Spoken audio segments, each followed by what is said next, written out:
the 1v1 matchup when Lina was like seriously broken. The only hero that could lane against her was just Rubik.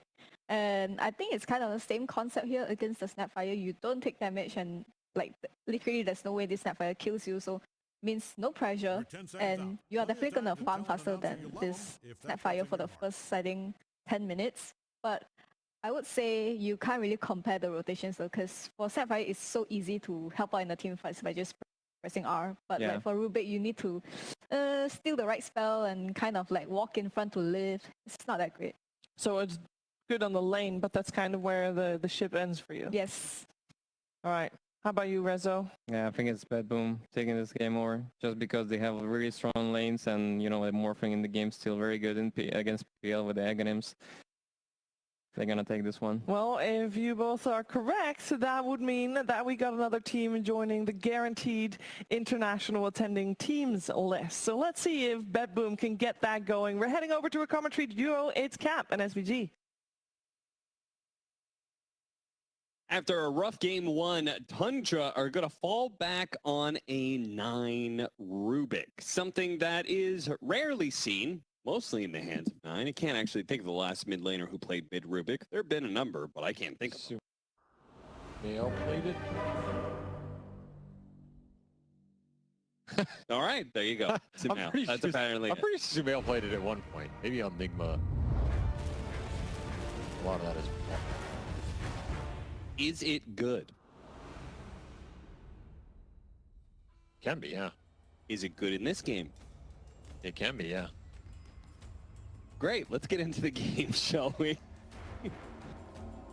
My analyst is going to be a bit of a dick this morning. I wouldn't say that, man. You don't have to go that far. Why are you always going to escalate it? You're just mad that the Doom finally case closed the Centaur there, but... Look, I think the mid Rubik can work if you have a 1v5 hero to fall back on. So if Tundra believed that Phantom Lancer eventually 1v5s this game, then I think the pick is valid. Okay. If they don't believe that, then the pick is... I am not convinced he does 1v5 this game. Are you? If I swear to God, if you say he can. He can. I think there is a world he kind of 1v5s. The fights can get really weird with the Ags and the Diffusal and burning people out, and you can play like away from the attribute aura. But Snapfire scale is pretty spooky. The Morphling with Ags just going in, like maybe Morph ignores you and just starts killing your team. He's throwing out his own illusions. He also has the waveform talents, which are pretty potent against can deal some damage. Honestly, I don't think Skeeter can truly 1v5 this game. It's going to require some help from the Rubik and Doom. Obviously, nothing's in a vacuum though. But I think the Rubik kick can win you the game here. 9 is going to have to perform really well though. He needs to play the lane really well. At some point, he needs to get Morph stolen, where he tanks up a huge margin. That's a big component of this mid Rubik in this game. Is he can become insanely tanky and unkillable for Betboom with the first 20 minutes with attribute shift. And then you steal Snapfire and Underlord spells, and you're rolling. Okay. Because it is a significant amount of burst to throw back through into the team fights. If you ever get Ags on the Rubik in this game, plus the attribute steal, so you're like 3,000 HP with Firestorm and like a Snapfire Blast, I mean, you're a god, right? Yeah. That's the trajectory 9 is shooting for here. It all starts with the lane, doing well in the lane, getting there, getting some runes. The thing with mid Rubik is usually go arcanes into like that Aether Lens, so you're probably shooting for eventually ending up with like Aether Lens, Ags, bots. Sounds pretty good to me, but let's see what he ends up doing.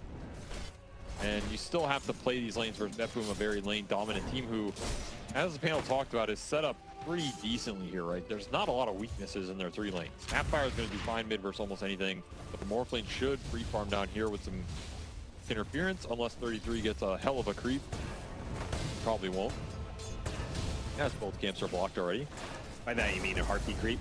Yes, heartbeat creep. I just didn't want to name it, but I mean, Mana Burn is also a pretty strong creep. Frost Armor, nothing to be ignored, but you usually have to go farther for that one.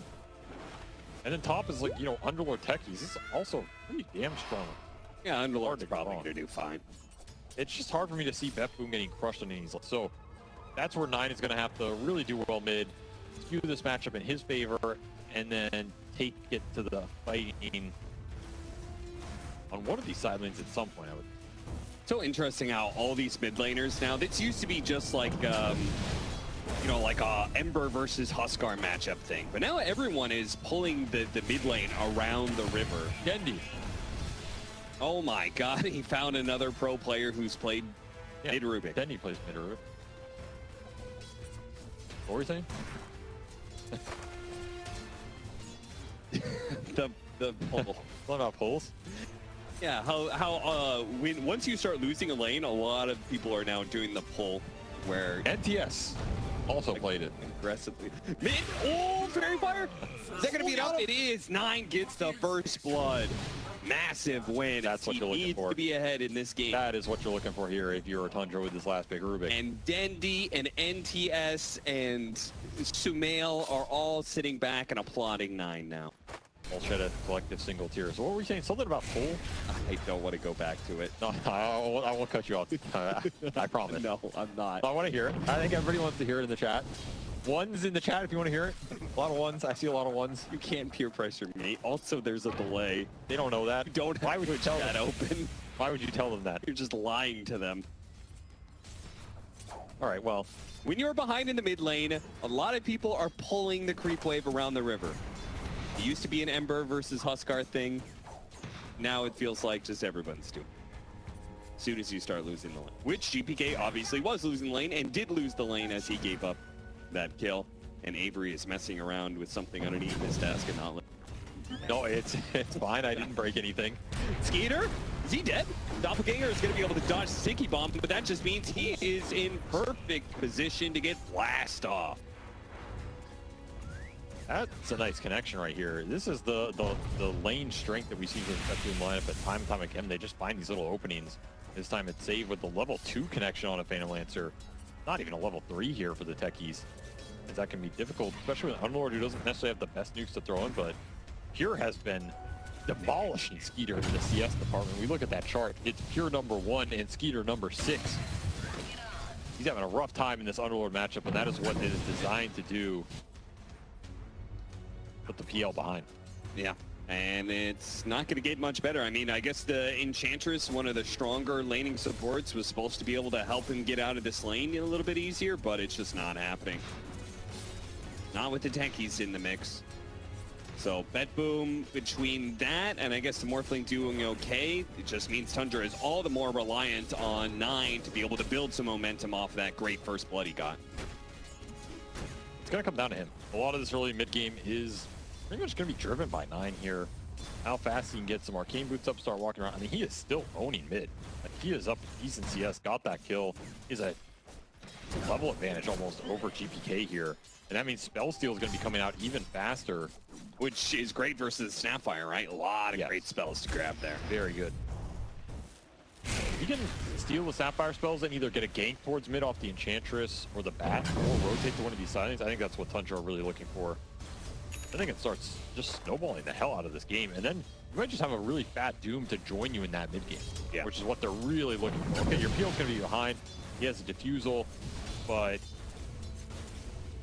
in the end, if you can just go in there with some auras, buff up your Rubik, he has the attribute chip, it's going to be too much HP for Betboom to get through. And you're going to have to hit that timing hard because, yeah, your PL is going to be far behind. He's going to need some room to catch up. He's going to need some fights to join to catch up.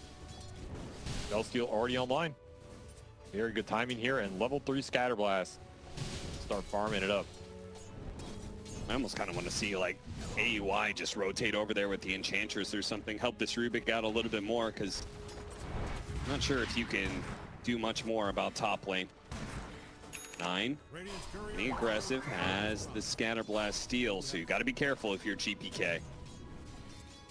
He does have a raindrop, though, just some power rune. Either way, 9's just trying to put some pressure on him so he can secure the 6-minute power runes, which some support rotations will come through and try and make things a little bit more muddied. Snaking gets an illusion rune to be able to fight Toronto Tokyo with his battery assault.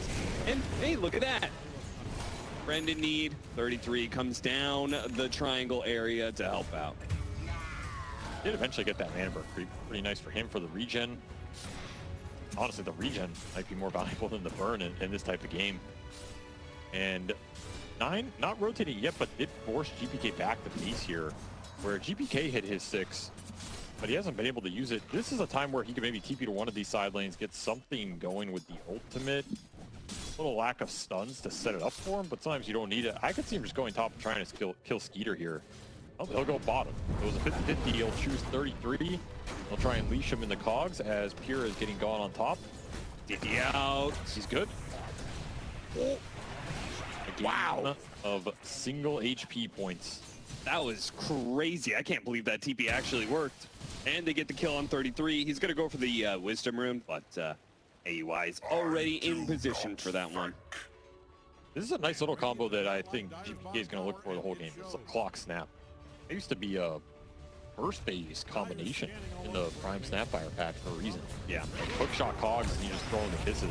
Snap doesn't have to commit. Easy pickings. Playing Betboom, we're going to look to combo up this entire game, and they get the Doom kill. The Pure Underlord survives. They're pulling pretty decently ahead on these side lanes over time as Peter continues to suffer a little bit. Yeah, it's really annoying that every single time he gets Sticky Bomb, he has a Doppelganger, and then he's just susceptible to Underlord. And you still have had a very quiet game from 9, right? He's just farming up. Yeah. Now, there's nothing necessarily wrong with him farming up here as you get to like fast Aether Lens. Yeah. Say that. Similar to the Blink Dagger move, you could be quiet in the early game, but once you get to that point, you gotta make some big moves. Yeah, you gotta be loud. Time comes. 8-minute power rune. Shield rune top.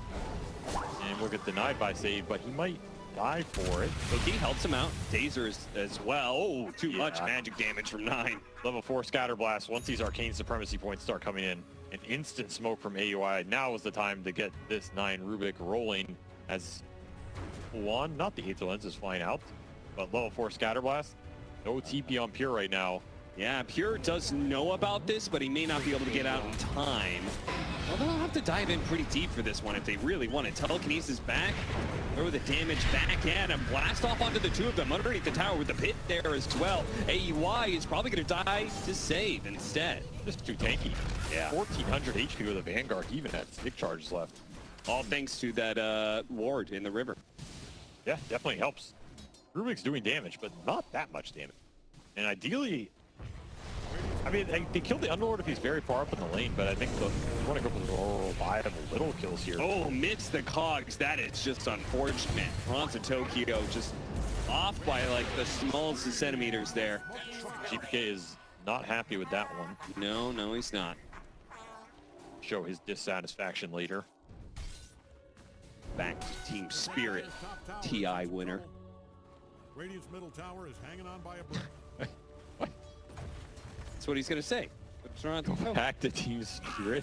Yeah. I don't know if they want to rumors. Okay. Yeah, so then And we're back. you get to like a real conversation. Looks like Dyer's top tower. All right, I think we're back into the game here, so we'll hopefully be able to jump in as AUI has not repaused the game. They briefly unpaused it and there was still the lag, but it looks like maybe we fixed the issue now. Aether Lens is done for the Rubik, so let's recap where we're at here. 10 minutes in, Betboom versus Tundra. Game 2, we have the side lanes. The side lanes that were winning for Betboom, but 9 got first blood and won the mid lane.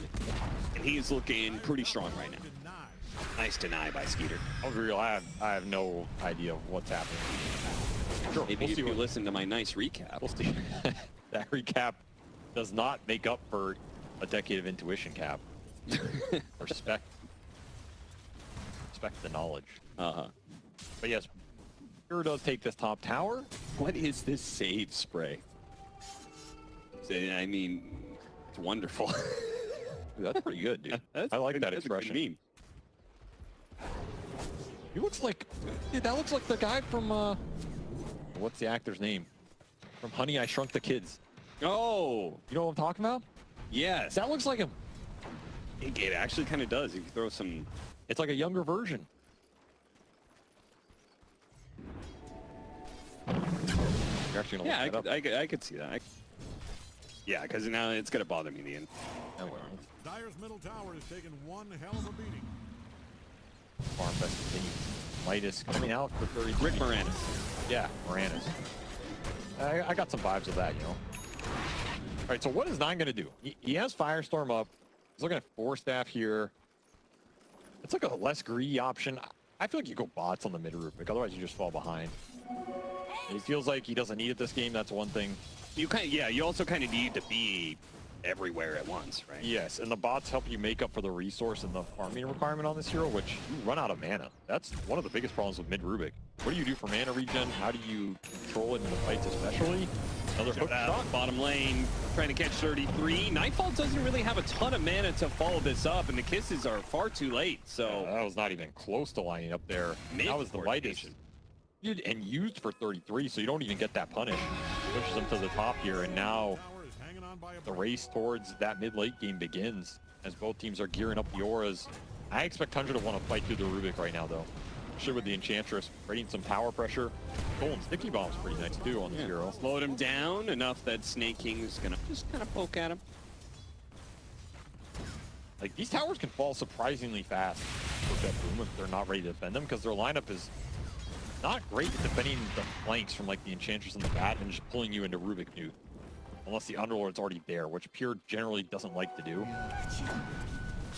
So I would like to see more of this from Tundra. Yeah, he wants to join in late with the game, right? Yeah, leave your PL and Doom on an island. They're gonna farm it up, and then connect the other three on areas in the map where you get like a cheeky kill into a little power push and keep chipping this.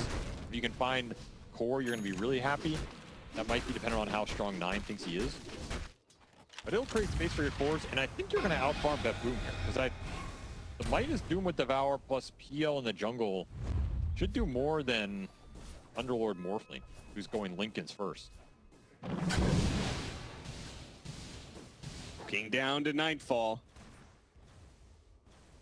His Linken's is not ready to go yet, so he's not here. It's a tough kill, though. Oh, successful scan, so even harder. In fact, Betboom's gonna bait it.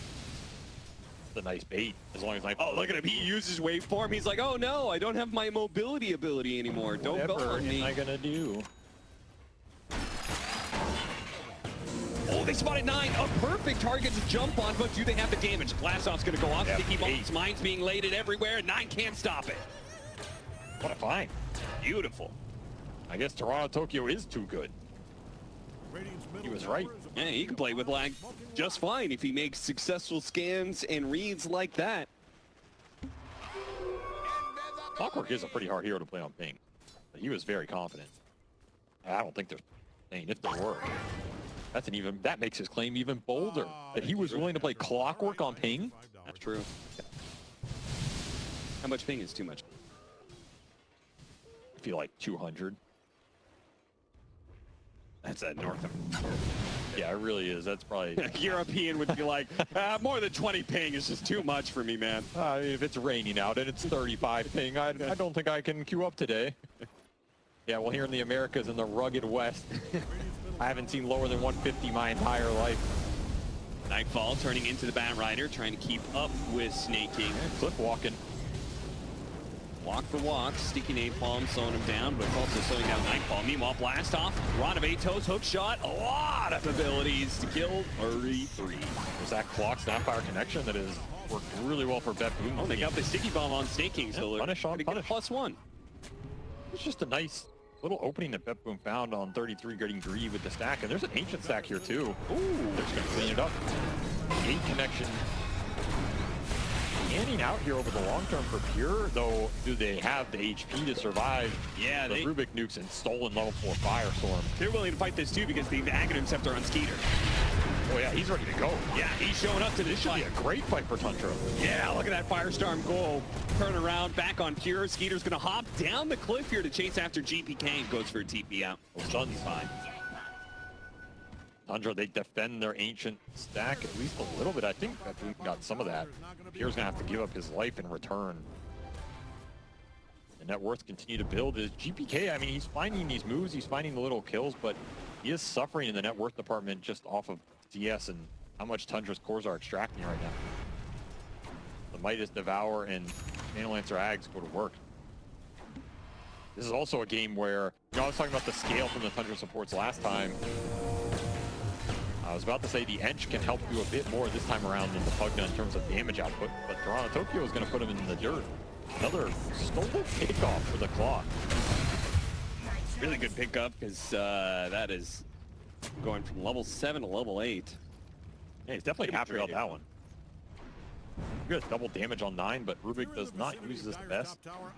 Warstaff is up for him, however, which will help with the Cog, Stuns, and the Pits. It's pretty much all Betboom have, so 9 should be a lot more survivable in these fights as he pushes towards the Ags. And he did get the Morph Steal. Oh, they see 9 coming. Save. He wants to go for a kill off of this ward on the high ground, and he is going to pick Snaking to go on. He gets out, though. Nightfall.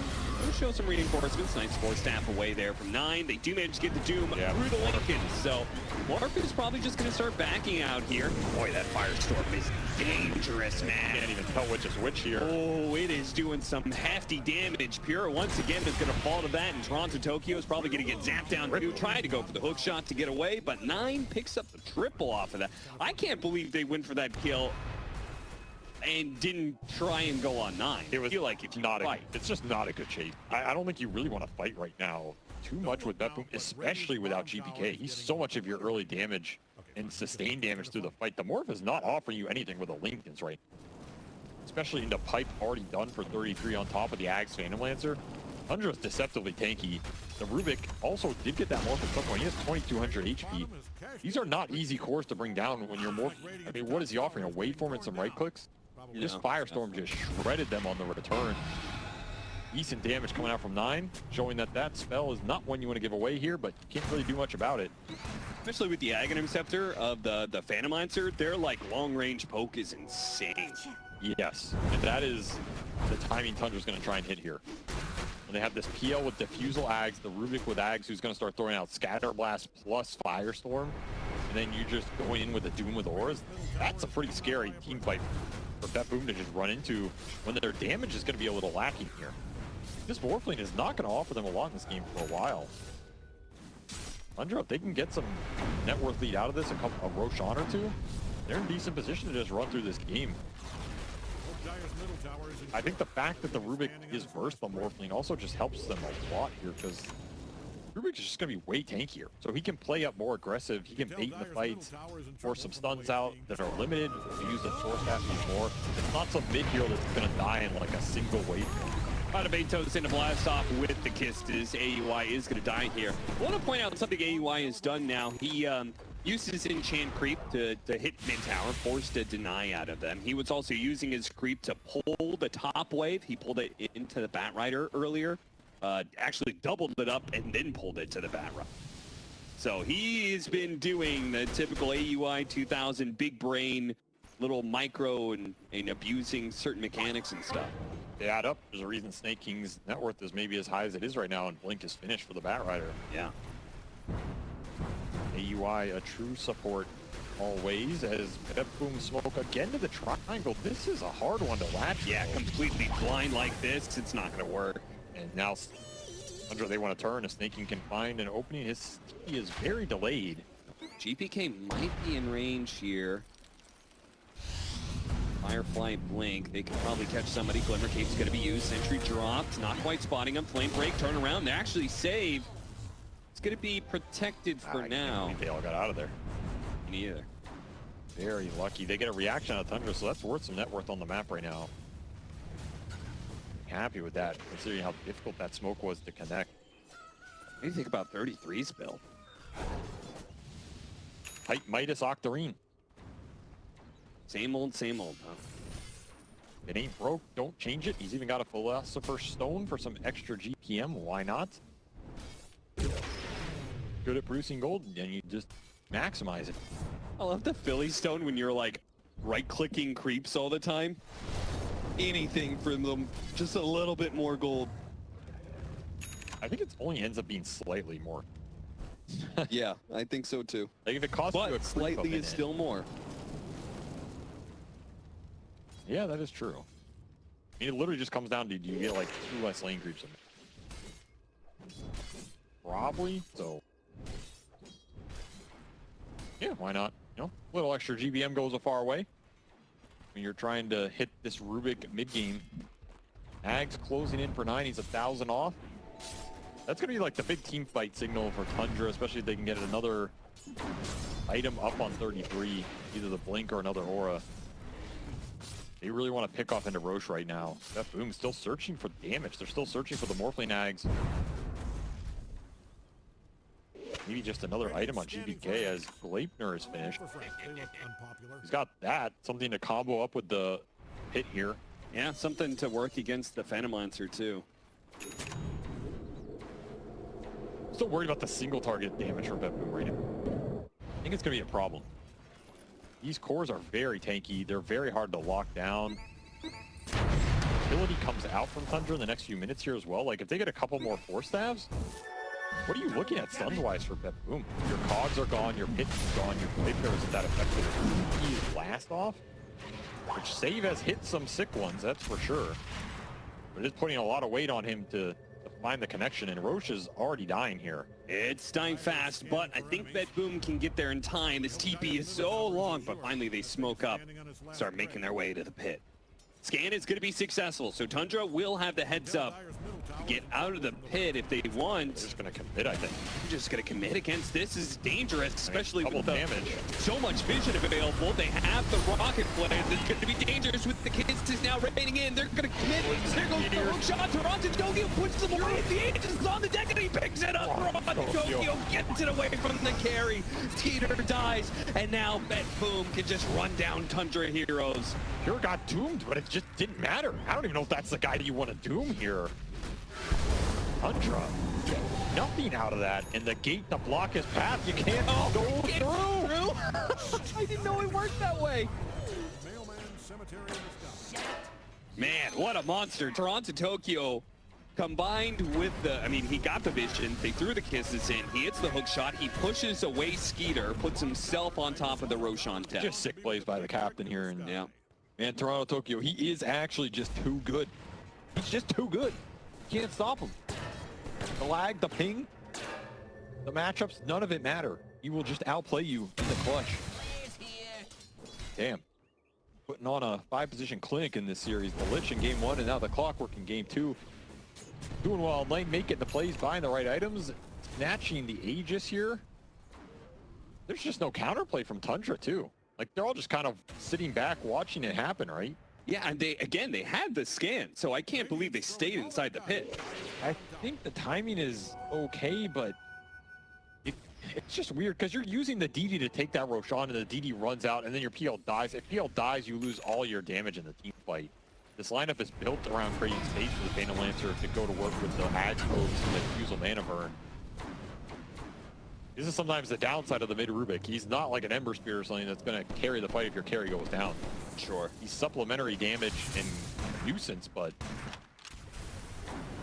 not that much in terms of scaling power. That's the opposite for GPK, right? Like, he is big damage now, but he can also help you carry later. Absolutely. This is where that Snapfire net worth, for me, it counts a little bit more than the Rubik's here if this game continues to progress late. Ags is done for 9, however. He hits that level 15, so he has the cooldown reduction. Not Ross. Well, yeah, Rasta might actually. He's got a sign. Willing to pay for it. Apparently, we are back in business, everybody. So we are ready to get to game 2 of Tundra versus Betboom underway. Finally. To pay for this one, but Betboom are actually going to go through the portal, run straight into the Phantom Lancer. Uh-oh. Tundra come back into the game in a world of hurt. Peter had an hour to think about that one. He did, but apparently Betboom thought about it harder because they're not only going to be able to kill Skeeter, they're going to get 33 as well. Wow, that is a huge game changer.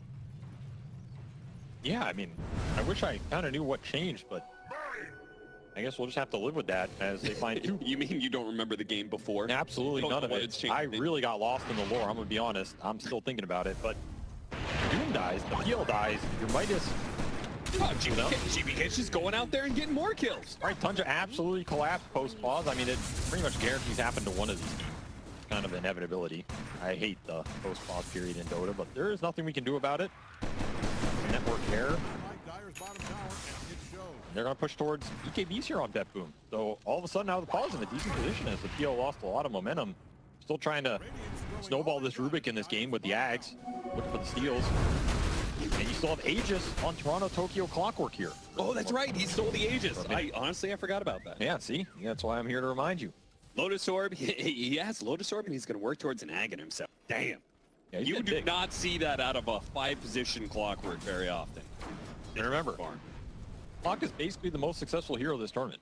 Yes. This hero does not lose. We don't know why, but he doesn't. That's all we know. It's a mystery. If only we had an analyst who could tell us why. If only. Clockwork, Well, good. I'm sure Fog will be here later. For now, you have me. And I can tell you I don't know why this hero's winning. He's just good, apparently. I mean, I guess Toronto Tokyo is just good. Too good. Waiting for that meta stand-up comedy show. That was a great comment. Radiant scanning around. for Looking enemies. around for more kills. Odd Not going to looking, find anything. bulging eyes. Guess I mean, all of Betboom is working their way towards this half of the map, so they're looking to take a tier 2. They already took Roshan. Aegis is about to expire here in 2 seconds. I mean, honestly, both teams' read of this game is probably a little off. Yeah. So I wouldn't be surprised to see them just kind of run around together until something resets it and they have more to build off of. Because your intuitive idea of the map state and where heroes are and how people are progressing really does get thrown off in these long pauses. Cannot be underestimated. Of course, it affects both teams here. It's not like someone's getting an advantage, but it does make the game kind of clumsy to play. I wouldn't be surprised to see some creeping. Tundra are just going to try and push towards more PL items for Skeeter. You're looking towards this next Roshan. And if you're Betboom, you're still trying to push your Snapfire ahead so your scale is secured here. I think that is the big X factor. GPK continues to find the net worth, the right-click scaling. It's going to help you in this late-game situation. Snaking goes for the blink, but misses it. That's a tanky Rubik. You got to remember. Yeah, meanwhile, jumping onto the Rubik here. Telekinesis throws himself. Doesn't get up the hill, though. Spotted. Zap trying to get him up, but he cannot get away from all of this Betboom pressure. They are just bringing all of their heroes to these fights, and they are playing fast. Yeah, they're hitting with force and with numbers here as Tundra get caught off again. Even with the hook shot missing, Nine cannot skirt his way out of there. Does have bots up for some extra move speed, but this survivability on the Rubik has not been enough, and there's just not a lot to turn it around. I feel like once the initiation comes through onto Tundra, what stops the momentum here in that fight from Betboom? There's no like big ravage or reset spell. It's just, I guess you counter initiate with a Doom. They know the heroes are bottom right now? Yeah, I think they they do. Yeah, they're going to be able to get the pick off on Pure. Easy peasy. Almost got Nightfall out of that too. Don't look now, but Radiant's bottom tower. So Matt misstep here will cost them their big man. It's kind of fun. Man in the paint. Tundra strike back. Also keep in mind that 33 is running around with Purge. Break this Lincoln. So he can do it himself. It can happen pretty fast. One of the faster ones. Okay, he's gonna scan this out. Tundra scan. Yeah, they saw Nightfall grab the Invis rune and then kind of followed him there, but they had no real plan to kill him. We just kind of said, ha, we know you're Invis. We know you're here. I think the big piece for the puzzle in this game for Tundra is the support scaling.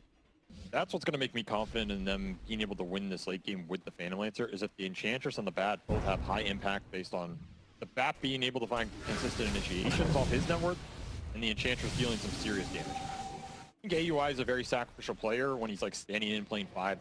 You know, I'm not going to expect anything, right? It's possible to set expectations on him or pressure. Well, Curtis, that doesn't work the same anymore.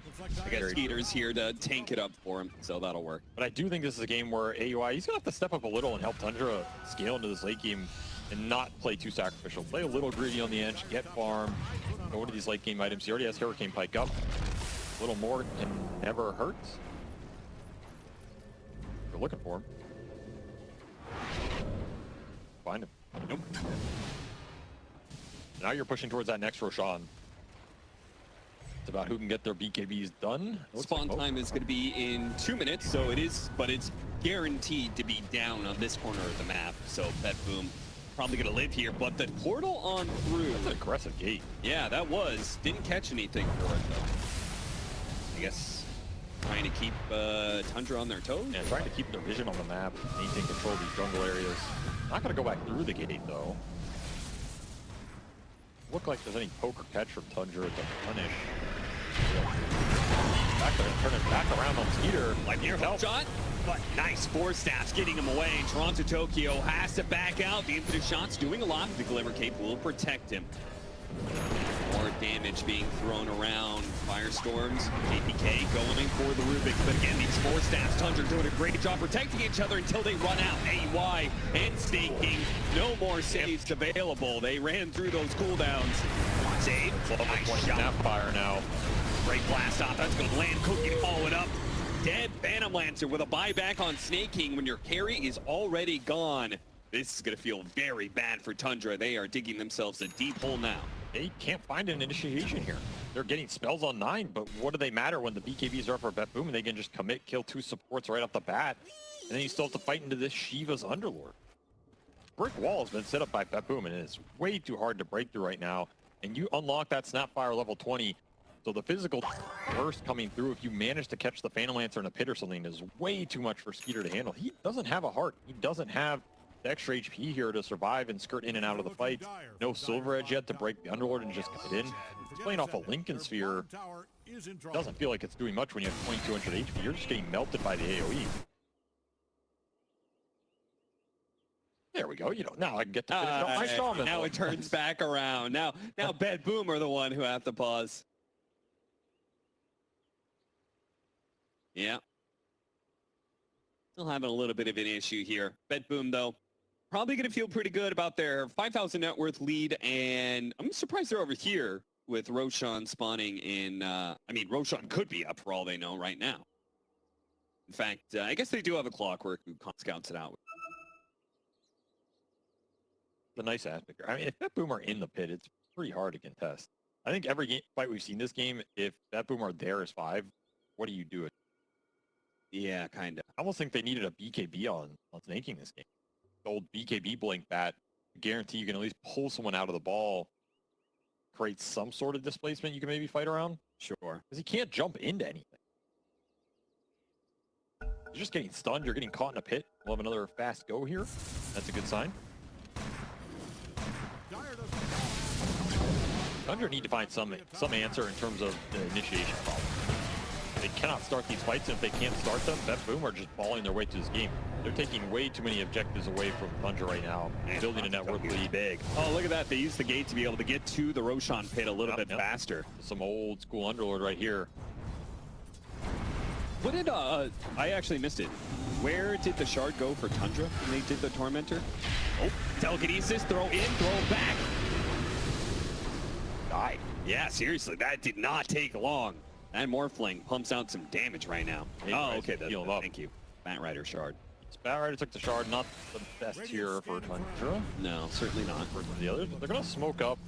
They also know that Morphling used ult there on the Rubik. This is a window where you're not gonna get the Phantom Lancer stats stolen. Maybe why they're trying to aggressively go for this play. Don't want to give up Roshan in this game. Does mean send the Enchantress first. This is high ground hold for Betboom. High ground hold with the techies too, so mines are gonna be pre-laid out. Gotta send illusions in here. And they'll get some ideas here. You're immediately with the Lotus Orb. He is afraid of getting lassoed. He's gonna blink first. Your Morphling ult's coming back off cooldown. 10 seconds. This is an initiation problem coming into full force. You could not force the fight.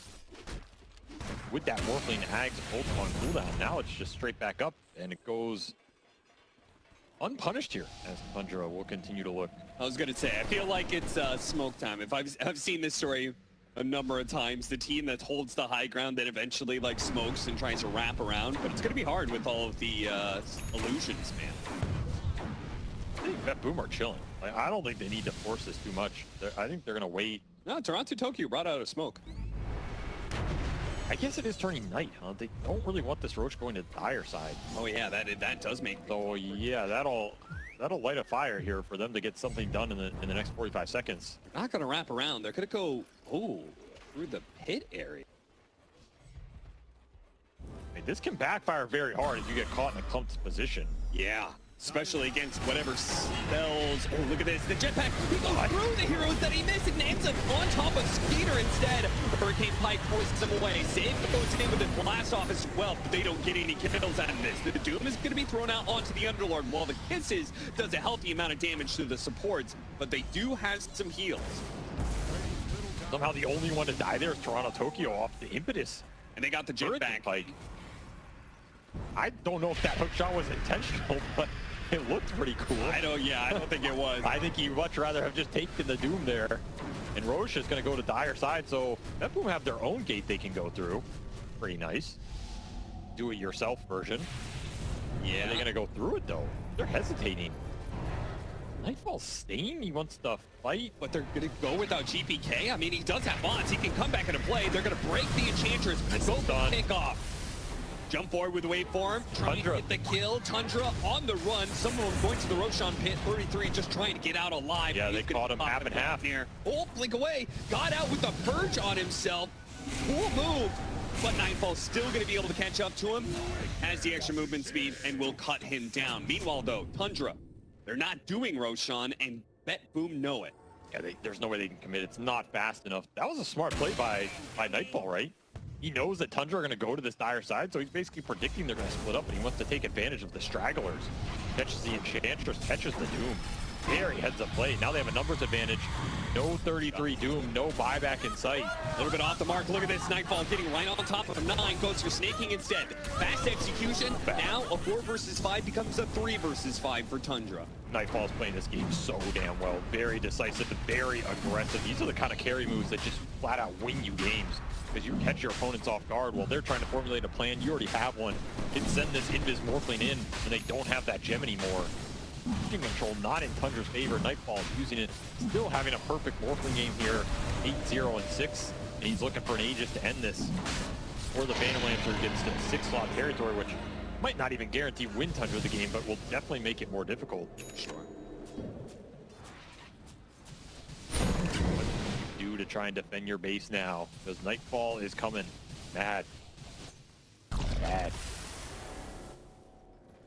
Maybe sad. Pause for 40 minutes. Oh, that's a little. Any mind. Tier 2 is going to fall. Is Betboom going to immediately go high ground with this Aegis, or are they going to try and control the map first a bit? Peter did manage to get a double damage ring. That's something to help him fight here. Does feel like control is in Betboom's hand. Would not be surprised if they enforce the high ground with this Aegis. I don't know if you're going to get a much better window to do it in. Like, you kind of have everything. You have your Snapfire 20, you have the Shivas, Greaves done on Pure. Breaker is a great neutral item for Snapfire 2 as you start turning into a real right clicker. It's going to hurt. You cannot get caught in these pits if you're Skeeter. You're going to have to play the fights on the outside, commit in later.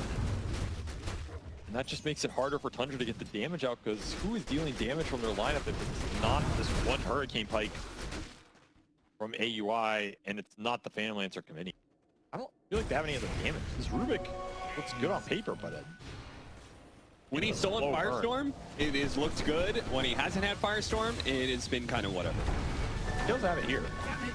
It's like an 7 second cooldown almost. Octarine, Timeless. Relic will buff up the duration you have the spell steal. It's actually toxic as hell to push into this lineup. It is very hard. And this Firestorm hurts. It definitely hurts. We're probably just going to look for Nightfall to start it off. It's harder to do that when you're pushing into the base, though, with that Silver Edge in the open area. Yeah, he's going to take the tier 3. It's so hard. Take a ton of damage. Yeah. I don't know. I don't think you can force this. Maybe you just hook shot in. Is that even a good fight, though, when there's so many 4 stabs on Tundra's side? They're just going to reset it. Yeah, I feel like part of the reason the Rubik hasn't been successful is he doesn't have that security that he has when he's inside of his base. They do try for the hook shot, miss though. Nightfall does not want to wait for him onto that Enchantress. Gonna throw some kisses, maybe create some space and just try and take a Rax. Yeah, I'm not sure if it's going to be enough space, though.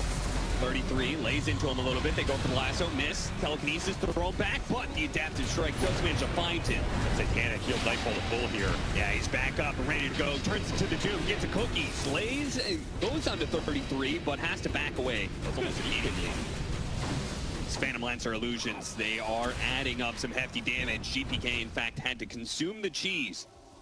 They have the Aegis, no longer the cheese, and Nightfall isn't particularly healthy either. It's just a miserable high ground push from them. Firestorm, Lasso, Flame Break, Fade Bolt, whatever spells Rubik has, the Phantom Lances being thrown at you all the time. He knows Skeeter's here? Miss out on the blast off, but they break the linkage, get the sight. Great use by Save in the mine. Almost up. Telekinesis toss away once again. 9. The saving grace. But the hook shot from behind. Toronto Tokyo will push him back. They've got a real opportunity. Skeeter's going to jump up to the high ground. They do have vision, but GPK cannot get in range. Now it's going to be 33, going to be the target instead. GPK mows him down with the shredder. Nightfall says, get out of my way, Tormentor. Stupid Q. I'll take you too. Does take it, and it's for the GPK. cancel. Oh, no! How did that battery assault not land? Dude, he mistimed it. Oh my God. The first hit was too far, and the second one was too late. He should have just saved it for the being in the range. Now he's got Firestorm and Mines. That, no. Lineup was hard to push into. Now you're going to have 9 laying Mines out. And these are low cooldown mines. Yeah. That deal a lot of damage. Oh boy. You just got to start mining up the base. This is miserable. It's trench warfare, literally. And that ward off mid, that is what saw Skeeter go to the jungle. That's what set all that chase up. Funny how Save knew, but always knows. Still looking with this Hex. Blind goes for it. Only illusions. GPK will turn around and go for A. Instead, instant size once again. Save is on point with this item usage right now. Cruising through him, creating the openings for the team, and the damage is just there to clean it up. Even the courier. Swords and fireballs. He's trying to get the gem that's there in that little hole. The fire? It's in some. Oh, it's literally in the low ground pit. What? Yeah. What is this? Why is there a pit there? Who knows? You can't even see it when you look down. It gets covered up. There's a spider in there. Jeez. Floating spider. That's terrifying. Well, at least the spider has a friend now. Gonna turn into gold. Okay, well, here's your high ground siege into the mine. Oh, he forced him in! Before telekinesis, no way! Oh, he got him off, they got him! Oh, 9. From Tundra! Oh, God. Absolute high ground. Oh, look at him. He's gonna lay out his own mine to try and kill his own carry, but Skeeter does manage to stay alive. Save will die for that attempt. 2 down, and now a chase. Tundra trying to get more heroes. Telekinesis will stop the TP away from Toronto Tokyo, and they get a gem back. They get both gems, as that other gem is still there, I'm sure. 9 says FY. Hold my beer. I'll show you how. What a sick aggressive force staff. Oh, that was so That's sick. one of those things you always forget is in the game, but every time you see, you're like, why don't people do that more? Yeah. And this is the perfect time. He dealt 2,800 damage to Nightfall with 5 mines there. That is a lot of burst. So he fade bolted, force staffed him in, then telekinesis him, threw him back into more mines. That was sick. There's also a firestorm going down, by the way. Oh yeah, Firestorm the whole time, percentage-based damage. Nightfall did not expect that one. Yeah, even threw him into like the last mine that exploded in the way back. Beautiful. That is just some sick execution here. And that is not a spell I think you want to be giving away again in this game. No. It has done work for 9. It's going to run out here eventually. Maybe that is the saving grace for Betboom. And look at that, they all just got 400 gold off bounty runes. Tundra finding a lot as suddenly those kills and push out. Skeeter has a full heart plus 3k gold. Just like that, this Phantom Lancer is approaching level 25 talent and ultra late game status. Game is not that straightforward anymore unless you can find the targets with your hexes. There are a lot of them. You got double hex plus a hook shot that can chain into it here. The Axe do. Look who they found. Perfect Nightfall. target dead, back to back. What was he doing there? I don't know, but he thought it was just going to be clear to be able to go for that. But even the Lincolns, without the Axe or with the Axe, that Lincoln Doesn't matter now. easily removed. And 33 is still swapping his Midas in to continue to scale in this game as he catches up on the net worth chart. Classic. But that Axe, it is potent. It is very potent here.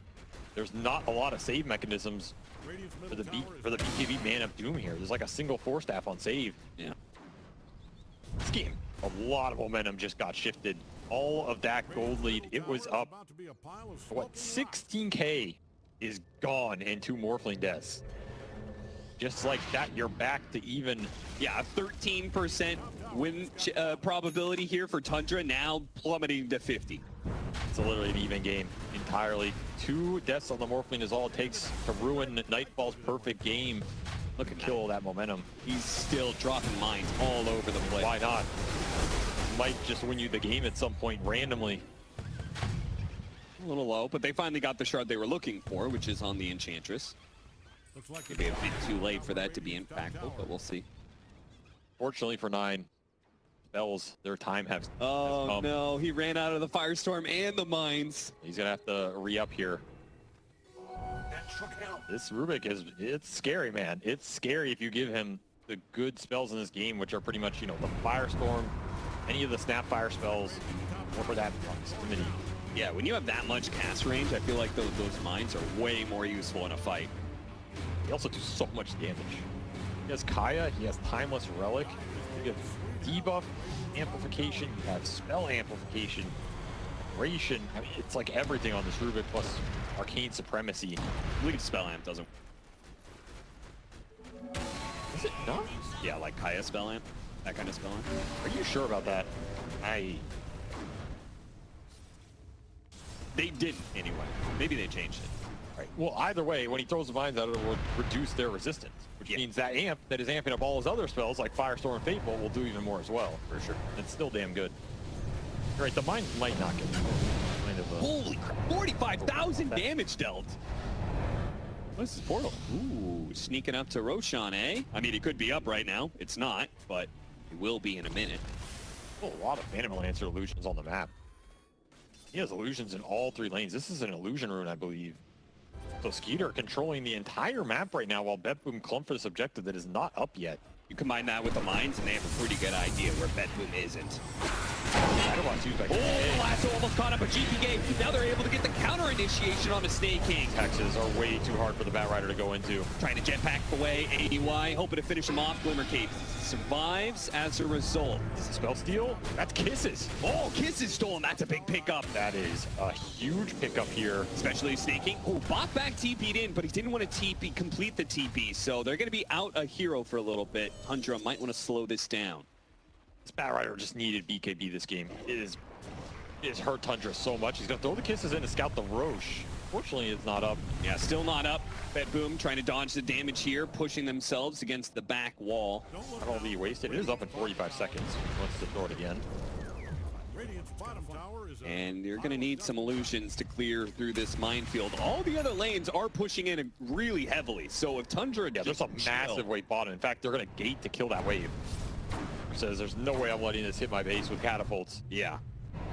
Clean it up. Clears that out with the Firestorm. Wise move, because Tundra are still having initiation problems. How do they start the fights? It's been their issue all game, and they're not really close to solving it here. You have a Hex on AUI. Bronze Tokyo immediately on the jump on Snake King, because that's a dieback hero. Snake King hit by the cookie and is gonna die. But he's hexed. It stopped the Doom for being able to jump in, and a heavy amount of damage. Waveform actually jumping into that one so he can finish off the Doom himself. Nightfall didn't give a damn about that Doom as long as he has the damage to bring him down. Stave gonna miss out on that blast off, but it's clear that Betboom can just run down any heroes. At this point, 9 just gonna have to back away with whatever spells he's stolen. I mean, he did get proximity mines again. That is pretty nice. He's gonna need it for the high ground defense. You can defend your base again here for another 3 minutes or whatever it is. Yep. 5 minutes.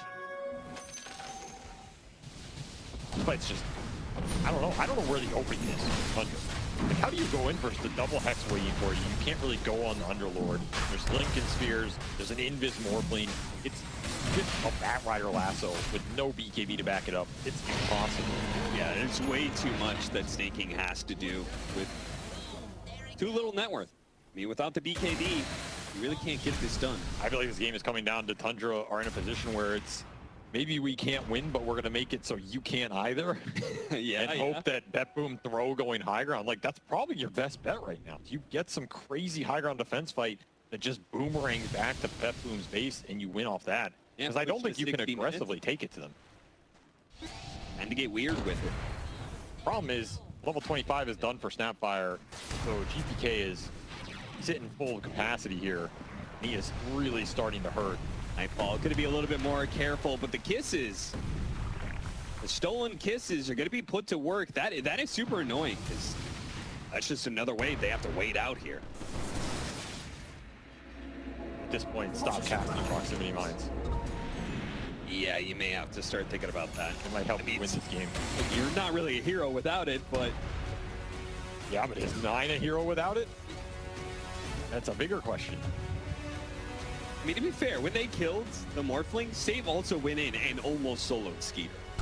So That is true. Okay, how about this? You can't go high ground. What if you just bypass it? What if you push a wave in and you just gate behind Tundra in their own base okay. and just kill them? They have a lot of force staffs, and they're professional Dota 2 players. I feel like their reaction speed is pretty decent. I feel like then you've just gone behind a tier 3, but you haven't actually caught anybody. And now 9 is operating from his fountain rather than his tier 4s. Okay, but what if we have a distraction? We just need a distraction. I thought you were going to make some sort of game suggestion. Instead of going high ground, what if you could burrow? What if you could dig a tunnel into the enemy base? I mean, he is the Abyssal Underlord. That's true. That's Owns those realms.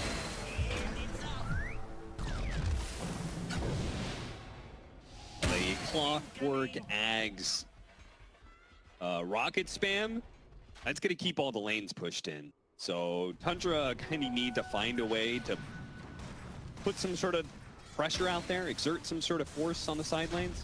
All right, I'm just saying, let's not rule the gate idea out. Okay. Let's not rule it out, because this game is looking hard to end. So sometimes doing some crazy thing that nobody expects, that makes no sense, is your best option. Well, maybe you just catch them when they come outside their base, like these two supports. Or Staff Aeon did for snaking, trying to get over the line. ADY is going to be left behind, though. Stolen Firestorm, though. More high ground defense. Stole a little Shredder. Not too useful here. No, probably not. Only 154 damage. If only he had a damage down. He already has the mines down.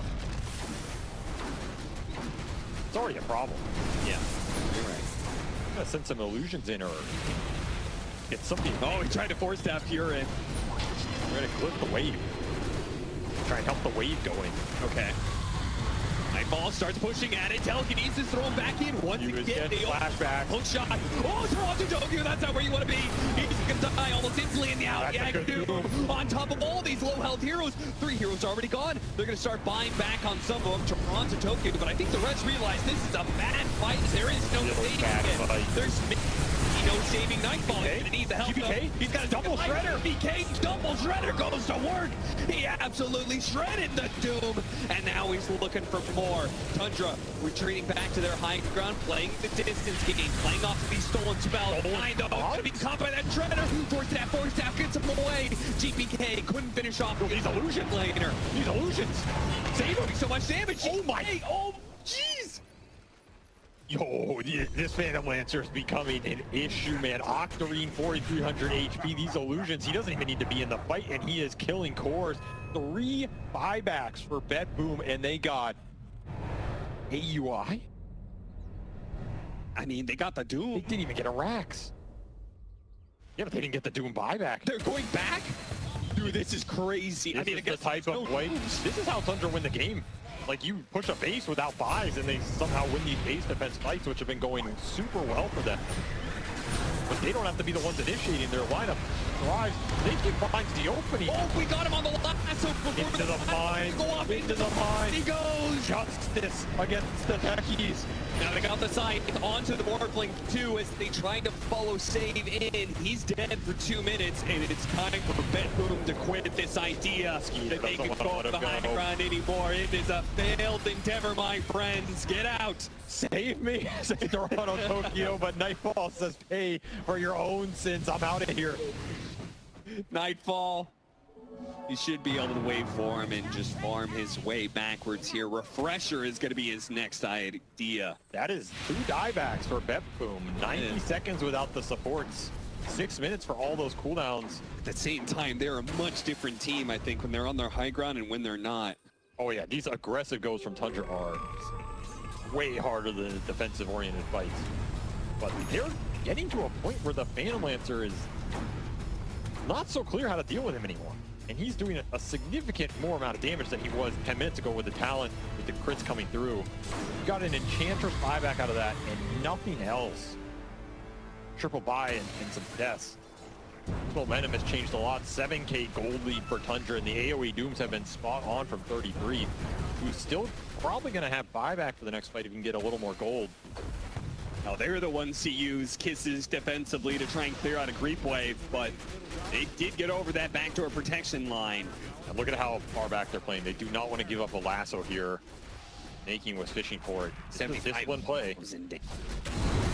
Okay, backdoor protection goes up for a second, but it's back out. And the first racks of this game goes to Tundra. Wow. That is astounding. All of the things we thought about what this Rubik pick would do for them were absolutely wrong. Because it was not the early game, it was not the mid game, it is the late game. The late game Mines and Firestorm. The Rubik Trench Warfare is what paid off for Tundra here. As they turn the techies against Betboom multiple times, find a foothold. Now they have a bunch of range creep pushing in with that troll. Cleared up here. The ports are back for Betboom. So now you're back into that position for Tundra where you do not want to take the aggressive fight. Yeah, they definitely want to on Betboom. They get the sight into the blast off. Good telekinesis usage to get Snaking back. Really making this Aeon Disc work for him now. This game is coming down to buybacks and who finds who on these jumps. Find the Phantom Lancer. Never find the Phantom Lancer again in this game. He even has that shard, right? The new shard that is an extra invis element. It's so damn hard to find Skeeter at this point. That on top of the Doppels with Octarine cooldown, on top of Manta, on top of Lincoln's, on top of Ninja Gear. Good luck. You're going to need a lot of spells to end this game. You're also going to have to find Tundra outside their base. That seems to be the conclusion I have drawn from the last 5 minutes here.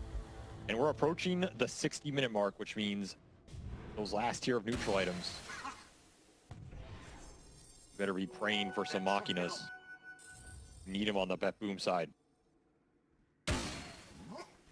What's the... Is there any... Oh, there's the Blade Mail item. Arcanist armor? Yeah, I was just trying to think of if there is any item that gives you magic resistance. At least that Arcanist armor helps deflect some of this damage to maybe Underlord, I guess. I just don't know how you commit on the Tundra high ground. Like, that's the problem. The PL is way too obnoxious. Snaking is right in here. Yeah, Snaking on here. Goes on to Tokyo. He's going to use that action refresh. Hook shot inside the bites. A lot of stuns, but 33 is going to get on top of the stage. Little follow up there. But 33 is also taking a lot of damage. He's got to be careful of GPK Shredder. He sacrifices his life to get out some spells and force the buyback.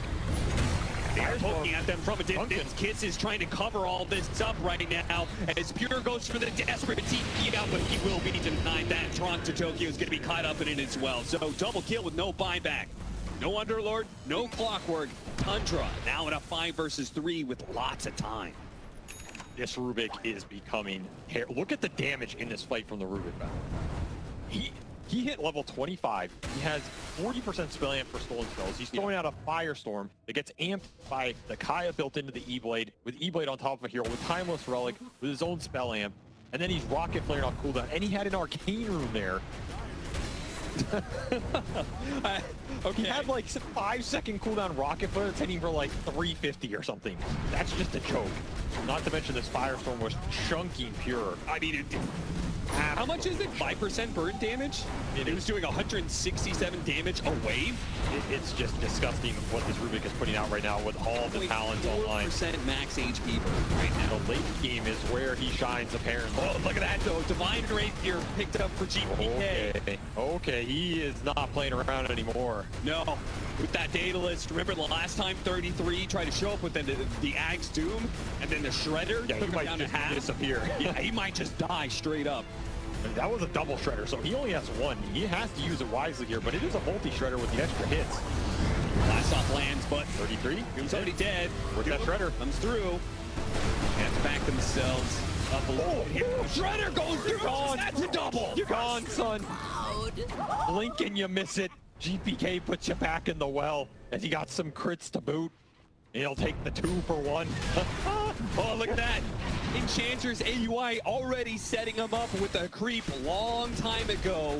Has a TP point for them to go into the Roshan pit. So even though they're down a man, they still might be able to take this Roshan before Betboom can get there. This is so slow. They're going to get there for Yeah, this is going to be too slow. And Tundra have messed up a Roshan engagement before in this game. The first one, in fact. They'd rather take the positioning here. That was the reveal of the Divine Rapier, is one thing to note.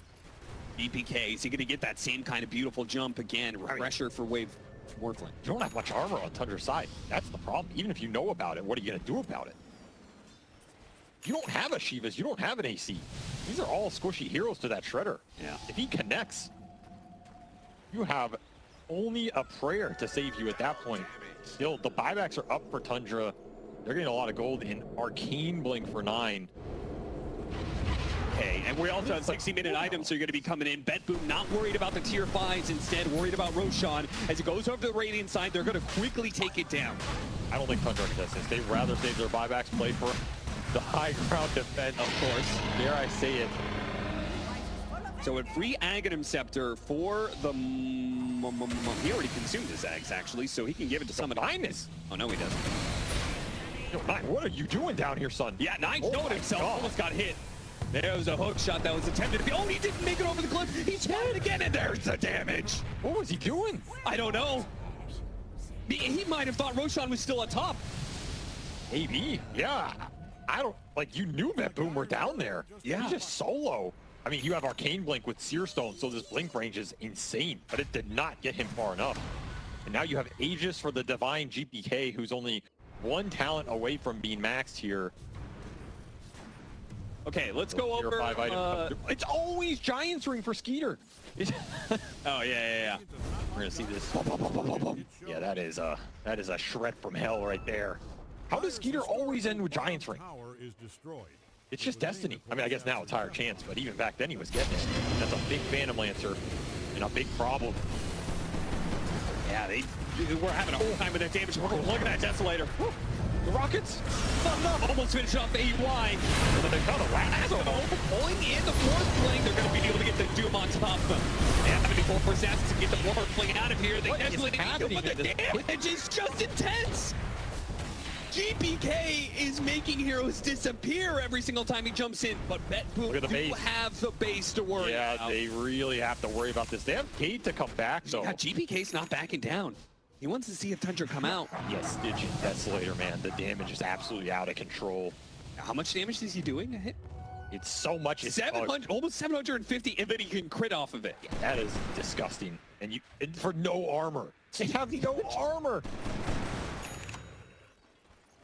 Absolutely nobody survives a full round. Absolutely nobody except Skeeter. And I mean, he's being hard to find. That's gonna be an Arcane Blink. GPK, we are seeing the rise of these Arcane Blinks for a reason. Yeah, why is that? It's just the cooldown. The range, you get in really deep. Yeah. Get in and out very fast. Look at this smoke move. The tier 3 that they took so long ago is gone, so they can make this play. And look at that, they're gonna spot AY. Didn't even, oh, he did use the Shredder, but he'll be happy to clean up a Rax through back door with that. Skeeter, the time has come yet again to defend the high ground. Let's throw him in. Oh, he got Lotused, so we couldn't actually throw him in. GPK needs to think about the mana burn in these fights too. Like, Shredder's only as scary as you can cast it. Right. He's illusion to burn you out pretty fast. This game has become an absolute abomination of a Dota game. Mirror Shield for Nightfall. What other tier 5s do we got right now? So Stygian Desolator, yeah, we saw that one. Still a token on Pure and a token on Toronto Tokyo. So we're waiting. Force Boots for Toronto Tokyo. All right. And another Mirror Shield, this time for the Underlord. They were probably looking for the armor and didn't get it. What I'm going to assume here. So they have one token left for save, I believe. Tundra, we got a Mirror Shield on Snaking when he jumps in. Giant's Ring for Skeeter. A good Mirror Shield for sure. There's the Seer Stone that we saw earlier from 9. I also like the Pirate Hat for AUI. Force Boots, okay. You get that attack speed on the Enchantress. Oh, yeah. Start digging up some runes to save for the buybacks for the high ground defense. Yeah. That's how you're winning this game. I mean, that is probably the most efficient tier 5 neutral item to pick up if you're just constantly digging up bounty runes. Like, oh, by the way, look at the look at what 9 picked up again. Oh no! Oh Game no! is something else, dude. This is one of those games that Wait, let me see the range. Yeah, he can throw those mines. yeah, he just hurls them in. He's an artillery. He's just chucking them out there. The cooldown is way too low for this to be fair, man. I'm telling you, this is one of those games all 10 players lose. They all lose this game, no matter what happens. They all just went out of it. Well, if Betboom wins, they can be done with the series. Tundra win, we're going on the round. They got to do it again. And this has been a struggle, but they are holding on. Absolutely holding on, and they have waited out this Aegis. I mean, GPK he has one more slot, kind of. He has a level 30 talent to get, but otherwise he's pretty capped. And this level 30 talent, it's good, but he's not really playing off his ult. He's playing off the shred. He's going into another Divine Rapier. His Aegis is about to expire. They gave him the Wisdom Rune for that talent. Powering him up, but this Aegis is going to be gone. And I don't know how easy it is to go high ground into this Phantom Lancer with 5,500 HP when you can't find him. They need a way to find him. They need vision. They need rocket flares to hit him, but he's invis half the time. Not that it matters, by the way, but it's an even net worth game. Oh yeah, exactly 1K difference. Why not add it to the list? Yeah. Might be here for another hour if the games at this major are any indicator. Coming in. Wait, I mean, what is waiting for next Roche even? You can't go high ground. Actually, one thing, the Rubik spells will run out. Sure, but So he'll have to re-steal some spells if you get like a fast initiation. I mean, the base is already completely mined. Yeah, but he may not be able to like firestorm you at the start of the fight, which has been Really important. This last 3.5 minutes that we've been sitting here is Nine's buyback period. Oh yeah. Like he bought earlier in. So if Betboom want to try and abuse this with all of theirs up, if you find the Rubik and kill him, he's gone. I mean, if you're gonna do it, you're gonna do it right now. Yeah, it has to. They have a double damage in the river. It is a big rune. I mean, it's A very big rune. you put that on the Snapfire.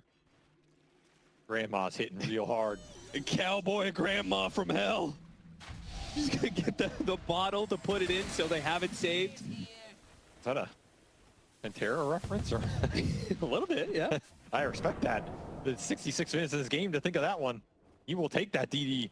Grandma will power up here. World of pain. Ain't no cookies for anybody anymore. I do not thank.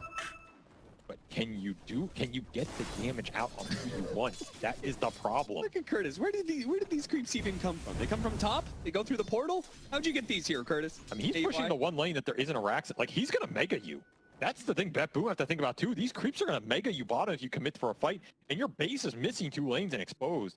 There's a real possibility you just somehow get thrown on the backside with the bots. Do they have some bots in? They do. They have bots, too, on two of their cores between the Doom and the Oh, PL. they all have bots. Yeah, even the Rubik has one. They might be thinking about it, honestly. 4 boots of travel, 2 up. for Dude, Tundra they're right now. definitely thinking about it. Oh my that many God. bots, twos, they are 100% going to Megas you. There's a glyph. There is a glyph that you have to think about. I think Betboom is They going gotta to get go back. caught by this. I don't know how they end this game. This is one of those games that I feel like Betboom lose just because they can't win it.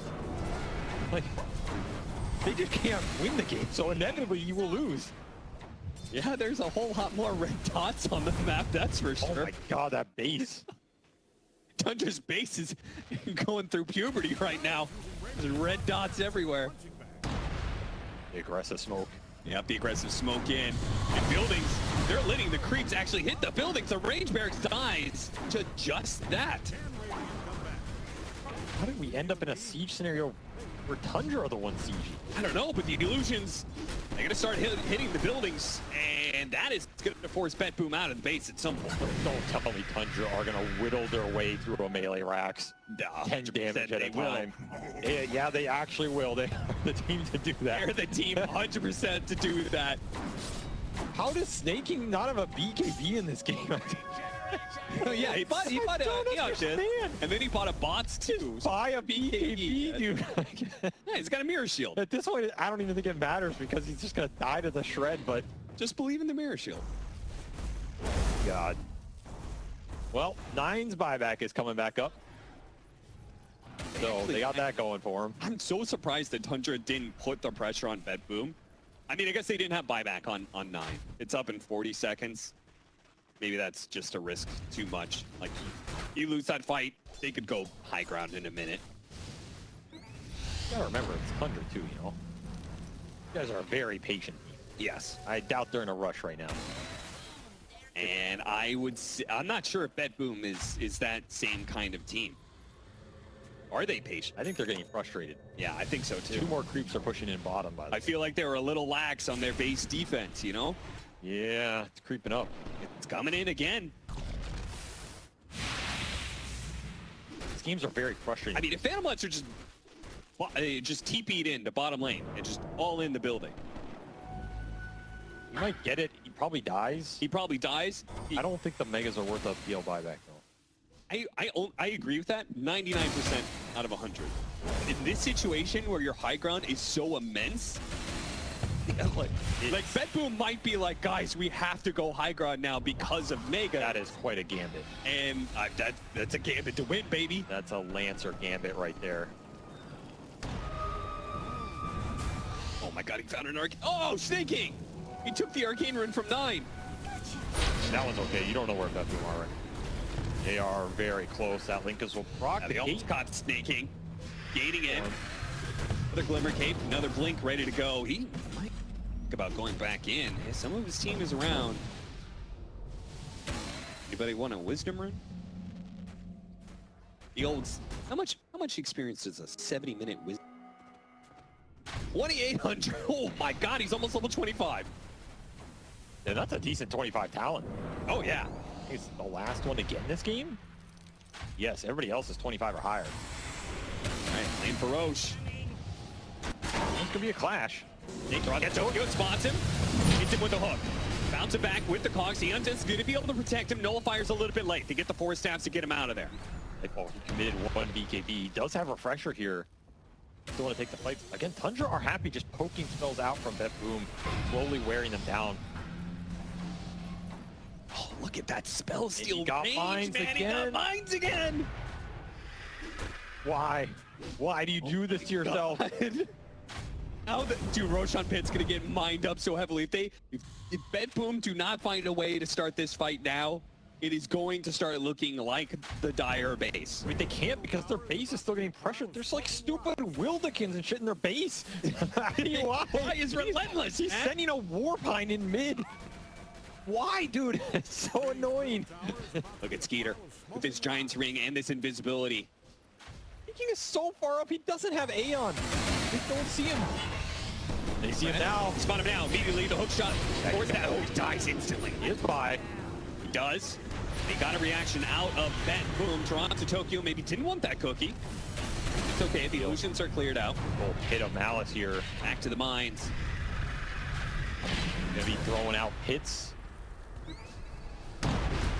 No cooldown in between.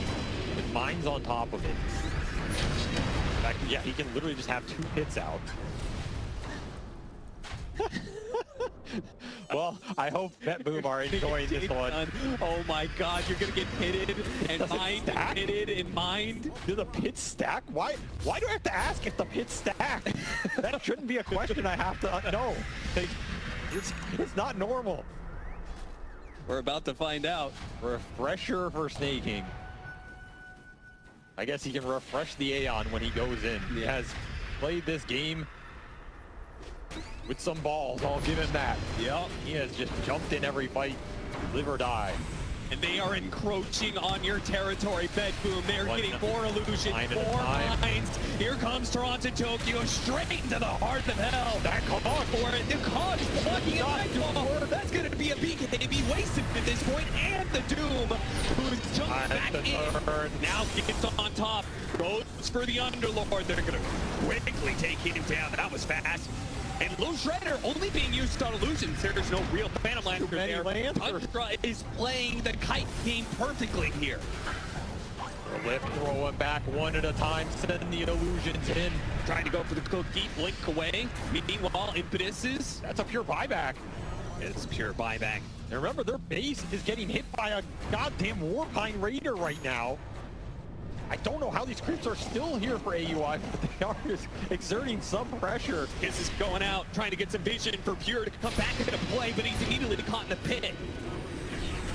He runs forward, Nullifier's immediately blocked. Nullifier got onto Skeeter here, but he's doppelgangers away to the side. It's gonna be AUI. Oh, Shredder, 2 shots, that's all it takes. Oh, he got him with the snaking. Oh, look at the push back by the Cogs. They got the last one in GPK. They have to get this kill, and he's dead. Divine on the deck. Who got it? Divine all around. Still there. Nobody wants it. There's More and more chaos. Nightfall's trying to get away. A buyback on GPK. He's trying to get back in, but he can't get to the Divine Rapier, but I think he might have had a stash. I think Skeeter. Where did it go? He got it. He picked it up on 33, yeah. They're going to slow back in. They managed to get the blast off.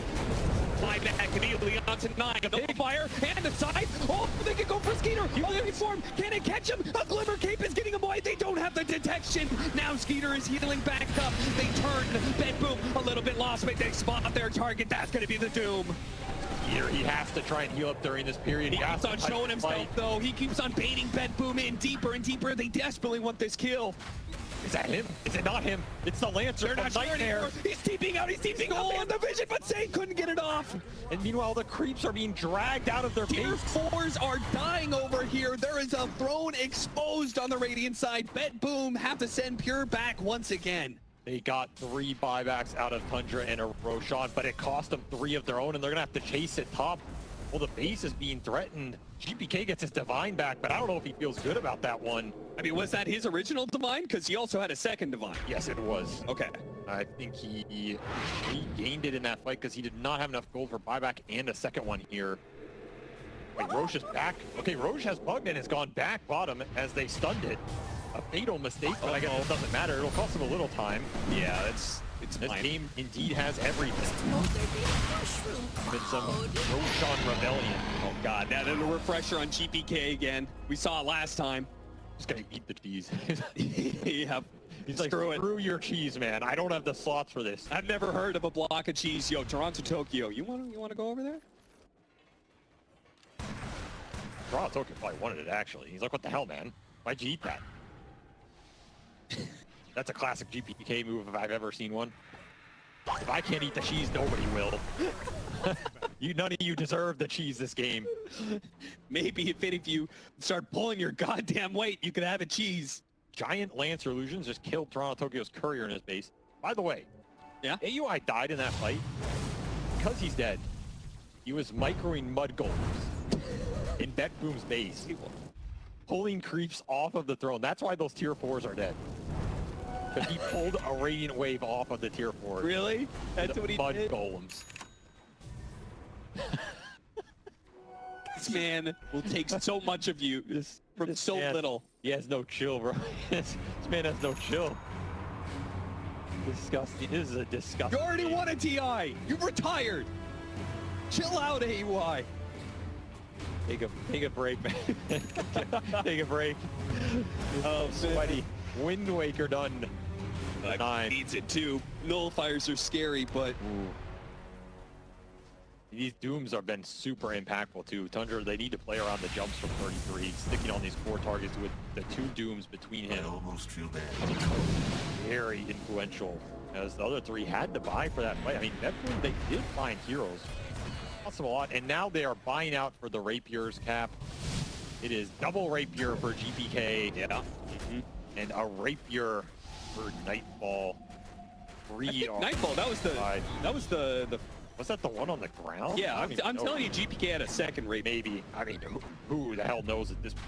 And I think he's trying to figure out the damage. Which is better, Daedalus or a second rapier? Daedalus?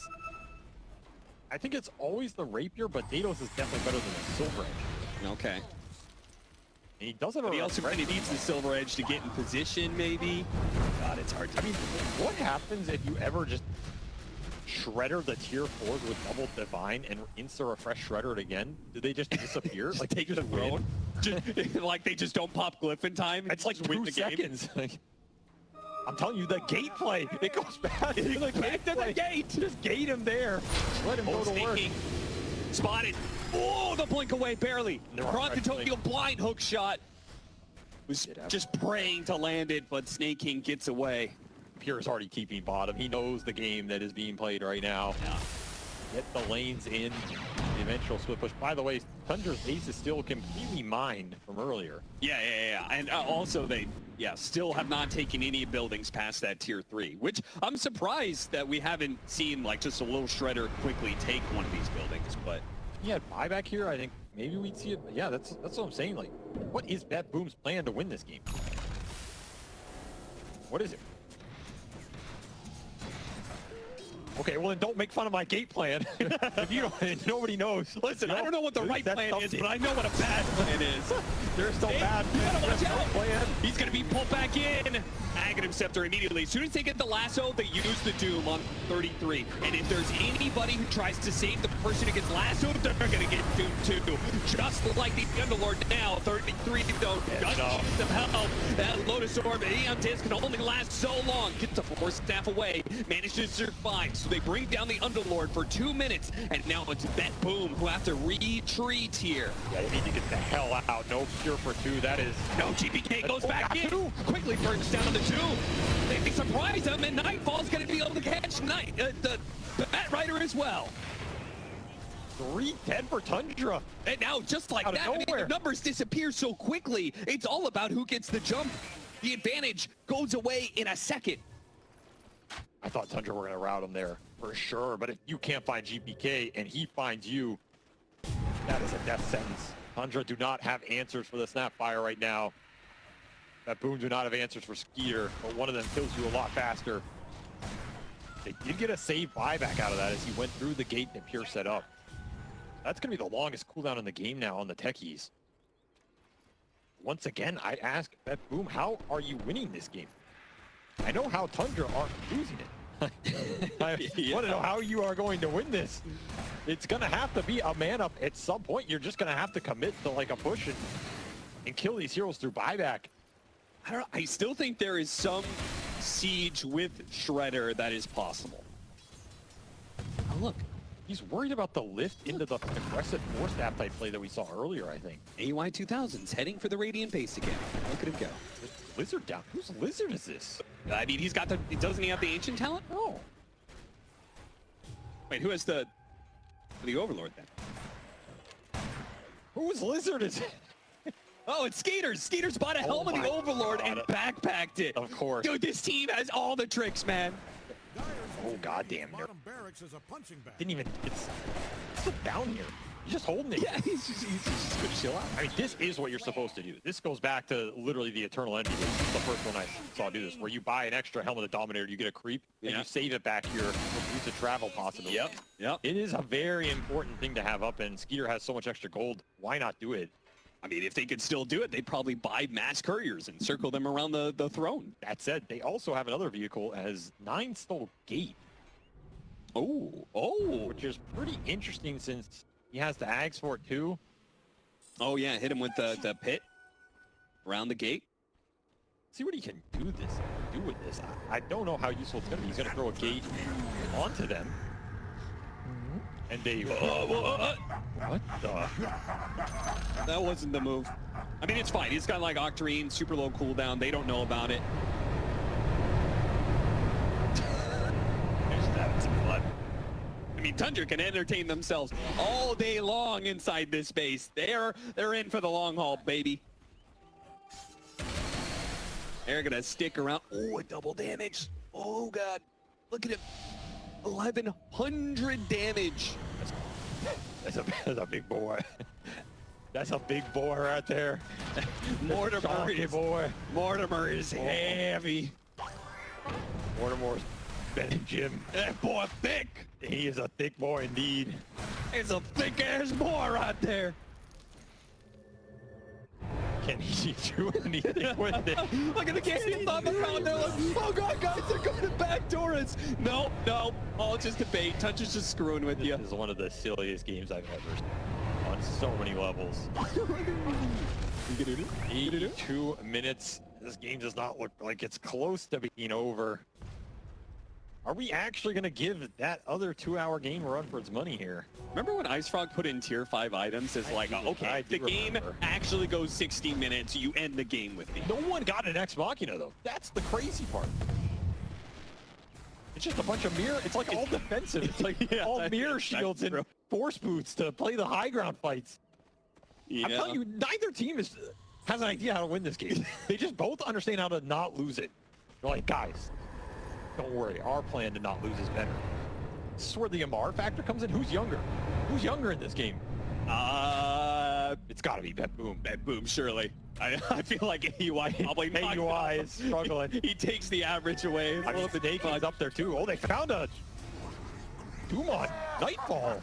Where did that come from? They were so worried about the gate. They didn't pay attention to the fact that Tundra could be outside the base.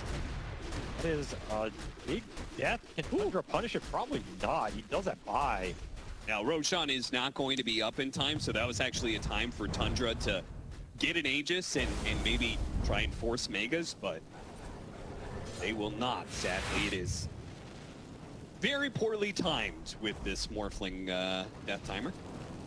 The way this map has shifted in this game is so bizarre. Like, I don't understand what's keeping Betboom in their base or what's letting them get to Tundras. It's so wacky. Then you have these random pickoffs that feel like now I feel like Betboom can't shove lanes out. But I didn't feel like that 3 minutes ago. Yeah. It was just out of control. It is very illogical. Chaos reigns. Oh, it's got the Aghanim Scepter on the techies. The Illusions will rock that one. And they're just cutting in through the corner because the Giants ring. They don't have to go around. They just cut the corner. I'll let Illusions do the work. Snaking went for a jump and got caught. Really great reaction there from Toronto Tokyo, but it doesn't result in anything. Use of his axe and BKB. Rax is going down. He's trying to protect it with his body. By the way, those Doom Illusions are off a Manta. 33 bought an extra Manta in this game just to send some more units in. Snaking finds the jump again. He does manage to get it, but he got caught by the pit and now the side. And now he's been shredded. Yeah, that was an initiation. That was one of the initiations in Dota. Throw yourself into the meat grinder. But it doesn't even phase Betboom. They hold the buyback. Buy a damn BKB, man. Yo, buy the BKB. I'm telling you, if you go in BKB, you have a chance of 4th dragging the dude out. We're getting insta-hex every time. He's had it queued up for 90 minutes this game. It's an 85. You have enough surplus gold to buy it and have buy. Dear Lord. Hey. Why are you doing this to yourself? Why are you doing it? Okay. They pitted up to Roshan. He's up, they're doing it. And they know about it. Yeah, but Tundra, I feel like they know too. They definitely do, and they just want to be able to get Megas off this. The Megas might be more valuable than a Roche at this point. I think so too. What the hell is Roche doing for you in this game? You don't even have the slot. Look at, I mean, Skeeter, first time he's committing his actual hero, not for long. First sign of resistance, he backs away, and the Roshan dies too quickly. That's a shard to save a Aegis back the GPK for the Divines. I mean, that's the nice part about the Roche. Heck, these rapiers on GPK. But honestly, the rest is... It's not doing much for you here. They're working on the building. Betboom, you gotta keep your attention on this. Tundra will not stop. Oh, we got the mines again. These are good. You can use them on the building. Oh, hook shot off the mark. Well, they don't want to let him get out of here with that steal. Yeah, Toronto Tokyo is desperately searching for more, but he's not going to be able to get it. Just drawing attention with the Aeon Disc, Lotus Orb, bouncing back some spells. But I think maybe he committed himself to death. BKB, he did, and he goes for the lasso, and he's pulling away the clockwork. Toronto Tokyo going to be abducted, and he gets doomed up as well. They're going to throw every spell they have just for a single pickoff because they know Betboom are not going to take advantage of the timer. You, son. Bless you, Snaking. You finally got there, and it looked glorious. And now you're right. Illusions and Mines can start throwing up to the high ground. Yeah, you can throw these proximities on the racks here if 9 can get getting close enough. He has decent range on him. He's gonna switch him out, actually. Power God sets. Firestorm is great.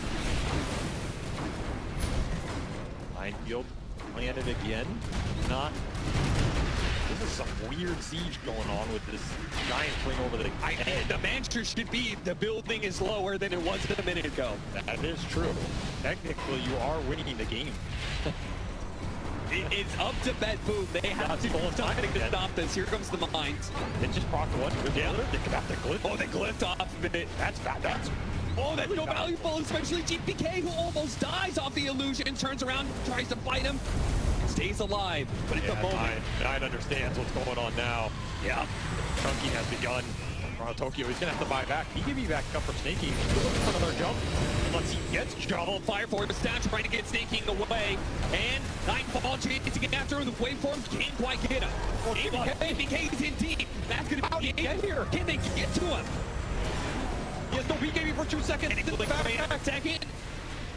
Gets the cookie away. Meanwhile, 33 went back to the Mortarfling. The Underlord who pitted in is going to be caught in that doom. Meanwhile, GPK, he got full. It's coming alive here. And boom, they're going to try and find something. Their base is getting damaged though with the drone. The drone is dying. They have to win this fight and have to get back quickly. Drone at half HP. Meanwhile, the Mortarfling is getting pummeled by AUI's impetuses. Fortunately, Pure is back into the base. Betboom can take a brief sigh of relief, but they've lost some serious hero damage here, as save is going to be next. You cannot chase too far. Divine Rapier on top of Skeeter now as well. Another gets purchased out here by Nightfall. That is 7 minutes on the buyback cooldowns of Toronto, Tokyo, and Pure. They had to back up because their base is being threatened. Gems given over to Tundra as well. And all it cost them was a snaking buyback, which I feel like I've said that 10 times this game at least. I don't know how many times snaking has bought back this game, but I guess the 11th will be enough. They can get one more fight out of this. If they can remove Underlord from the game with no buy, I feel like that's enough to end it. Yeah. GPK is still a problem, but I don't know if he's a big enough problem to threaten the Phantom Lancer. He's just creating inevitability here. Unless Tundra, they're going to back off. Do not want to be used for buybacks here, as those are the most important in the game right now. Might as well wait. Go back in like 3 minutes if you want. Potentially another window where if you're Betboom, you try and force some dieback out here or another buy. Another double damage, another opportunity for GPK. You just go for it. 1,300 damage. So hard to make this call as we approach the 90-minute mark. Doing 3,000 damage crits right now. And it's still not enough to go in because you have one shredder and then you're also probably gone. Honestly, I might be buying blade mails on the at or the Ench at this point. Sure. Catch him by surprise in one fight. He's going to kill himself. Now these grabs just got a whole lot more potent. An Aghanim Scepter completed and eaten by Snake King's Bat Rider.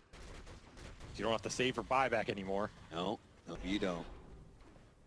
This is a good game to have AUI, and I'll tell you that much. This guy's going to tell you all the little things to make this game so damn annoying for Betboom. Oh my god. 51,000 gold off of Bounty Rune. Yeah, that's Pirate Hat. That's Pirate Hat, right? Pirate Hat. That's the Pirate Hat difference. That is why you want a Pirate Hat in the late game. It's a crap ton of gold. If you have one, the enemy team does not have one, the game stalls for 20, 30 minutes. It's going to give you so much. It just guarantees you buybacks. It guarantees you Ags eats. It's a lot. Damn lot. And I mean, even 9 has his own Helm of the Dominator here on Rubik as a 7th slot. It's 200 gold a pop. Every 40 seconds. Everybody gets 200 gold on. It is a very broken item. But it is also an item that does not end the game. And I go back to how are you ending this game? Wisdom Rune will grant 3,600 experience. What if at 90 minutes you got to re-choose your tier 5 item? You got to re-roll. I don't know if either of these teams are too stat about their tier items except... Okay, fine. You get a second slot. Ex Machinas or something? I mean, then everybody's just taking Ex Machina.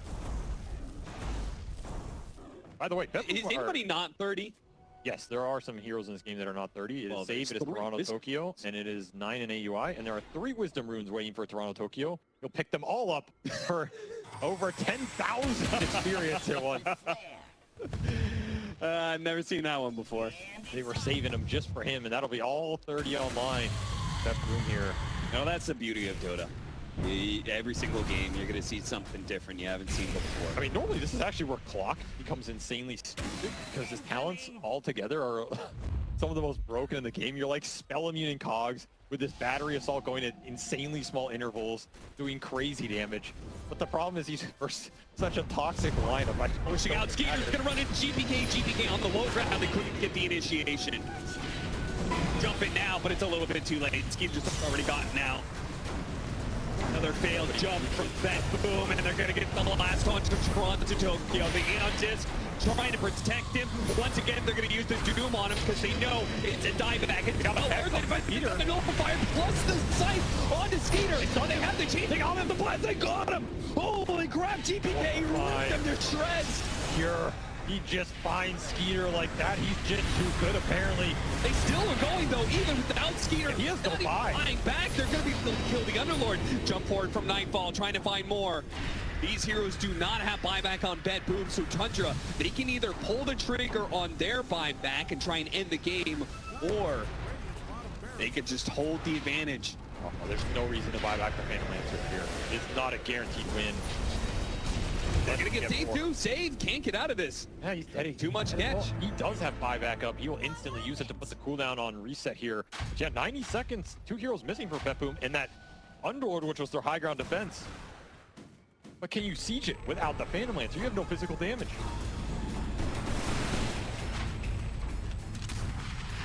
The Illusions approach the base and bye-bye. I can't believe he went Manta on Doom just to put random Doom. The 5 chip damage division. Also gets rid of some of these mines. I mean, they know how potent the mines are. Look at their base. That is true. Mine cleared pretty good. I will send a Dark Control in. Somebody else is in trouble. It's like some of the Overlord control. They're getting the skeletons out for the extra rally damage. Snaking missed initiation. Okay, they can fish for these. Snaking doesn't get caught thanks to BKB. The troll's like, bro, don't send me in there, dog. I don't want to go in there. All right, fine. I'll go check it out. Oh, he's getting some damage. He's getting some real damage. Nobody's killing it. No, the creeps are going to take it. Hello? Leaving this up. Anybody home? Mega creeps finally achieved 95 minutes. They did not want to get lassoed there while the 2 heroes were dead with no buy. Yeah, they knew it was going to be a bait of sorts.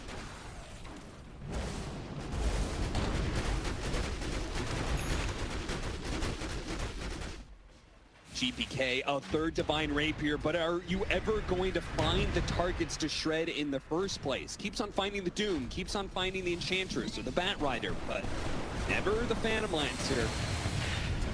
Never 9 3,200 crits. That might be the highest I've ever seen. 3,200 damage crits. I mean, surely he's not beating a PA. Yeah, but That's, for non-PA though, that's insane. But again, how do you win this game? How do you win this game? Yeah, Megas are just... I'm telling you, I feel like they're at a point where if you just gate the Tundra's base, BK might kill it. If you but you're oh shit, the baiting into roast shot. They're just going. You're gonna be so good. Enemy pit. Oh, this is gonna be dangerous. The enemy pit now, 33's on top of them with the Doom. And they can't kill him quickly. They tried the Shredder, but the Aeon Disc, no fire getting thrown out. They're chasing down some of these heroes. They got through the back line. They got through that damage initially, and now they can chase down Tundra. 33, quick refresh, blink away. He's some distance, playing on the high ground. Toronto Tokyo scouts him out. Okay, lurking. He's lurking. He needs to choose his times to jump wisely. Not find much there. Spot Skeeter. There's a real one there. They do the Lincolns. Yeah, pop. Lincoln's no fire. They know what kind of real. He's gonna be making damage. Oh, enough. Yes, BKA, motherfucker. GPK takes down the carry. Now Kiss is on to 33. Can't quite finish him up, but Snaking will die. And 33 did die. Pure comes in with the swipe. GPK kills him. And now Tundra are the ones who have the buyback. Yeah, but look at the base. You still have to go back if you're Betboom. There's Ench creeps. There's catapults. Are you even going to get this Phantom Lancer buyback? Surely I you're gonna be able to don't do it. think you are. They still have the mines in the base. You can't push. It's doing nothing for you. Buy your own mantis. Buy your own Helm of the Overlords. I think you have to go here. You have to get something You've got out of this. 17,000 gold in the And bank. nothing to GPK. use it on. Absolutely nothing to use it on, but more divine rapiers. You have to get something out of this if you're Betboom. You have buybacks up. It's not even that you're all in it. They just don't have a save. If GPK blinks in, or even just walks in, and he gets telekinesis thrown in, You better he's take dead. the racks here. You better take the racks. All right, Toronto Tokyo, he'll brave the mines. You, sir, have been selected. Okay, they get a lane. There goes that Shredder going to work. Good shot, Stolen. That's a weird spell. They really want this family to buy their... Oh, they're going for tier 4. They Nightball get just it. blinked on it. Look at him. He's demolishing that tier 4. That's going to be buybacks. Can they get out, though? This is a potential win condition if you can kill Tundra right now. You have the buyback advantage. I don't know if you want to leave. I really don't. It's terrifying to man up here, but that is another divine. How many do you need? How many? How many is enough to end this game? Can he? I mean, he needs 6. He needs 3 for now and 3 for when he buys back. Yeah, he's just saving him for later. He can't even use this one. He needs the blink. He needs the crit. He needs a BKB. Late BKB for Skeeter now. 2 in his stash right now. Cookie to be able to get him out. Stole Taser. That could really help against GPK's damage. Cowboy Grandma ain't nothing if she's disarmed. This is for what? Yeah, they're just trying to get some vision. For morale. Every second you waste at Tundra's base is a second that a wave is pushing in to your throne, and you're going to have to go back. They're going to have to go back. They have to go back. They did get the buybacks, though. That was what they were looking for. Yeah. 6.5 minutes here that Tundra are going to have to wait for Phantom Lancer buy, for Doom buy, and for the supports at 5.5. That is a big 5-minute window.